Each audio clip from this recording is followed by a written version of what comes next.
Alors évidemment, la prévention des risques psychosociaux nécessite du dialogue social, c'est-à-dire qu'on ne peut pas envisager de prévention sans que les acteurs se mettent au moins d'accord sur le sujet et sur l'importance du sujet.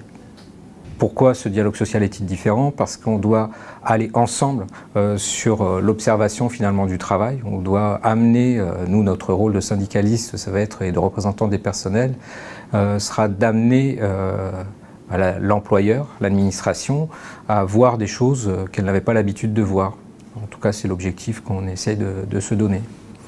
Et qu'est-ce que c'était? Alors, amener l'employeur à voir des choses au niveau du travail réel, ça passe par l'intervention du CHSCT. Donc ce sont tous les dialogues qu'on peut avoir dans l'instance, dans les groupes de travail, mais aussi les visites d'écoles, de services, d'établissements qui nous permettent de montrer finalement les choses sous un regard nouveau, moins protocolaire que ce qui peut se faire d'habitude.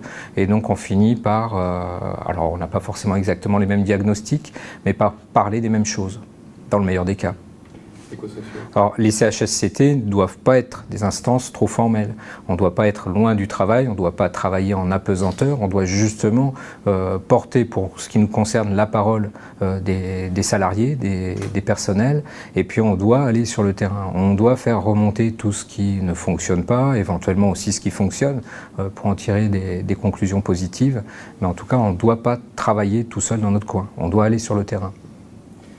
Alors, le travail en CHSCT, c'est un travail qui peut être très très formel, mais à côté des CHSCT et programmé en CHSCT, on peut mettre en place des groupes de travail qui permettent justement de prendre le temps de l'analyse des situations de travail réel, c'est-à-dire aussi le travail empêché, mais ensuite rien ne se règle dans le groupe de travail. Ça repasse dans l'instance, ça repasse dans certains formalismes qui restent indispensables au dialogue social.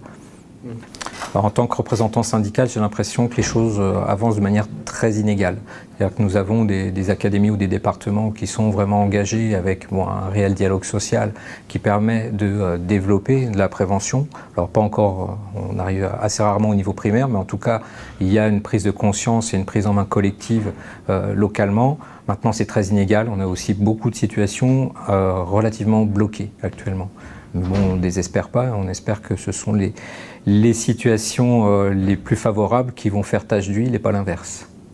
Ce qui compte vraiment pour nous, en termes de prévention, c'est qu'on aboutisse à une transformation de l'organisation du travail. C'est-à-dire que ça ne sert à rien de se réunir pour discuter du travail si derrière on ne change rien.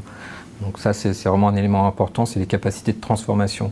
Ces capacités de transformation, elles peuvent se faire au niveau local, mais il faut aussi qu'on arrive à les impulser au niveau global, c'est-à-dire qu'à mettre en débat aussi certaines réformes à partir des réalités de terrain.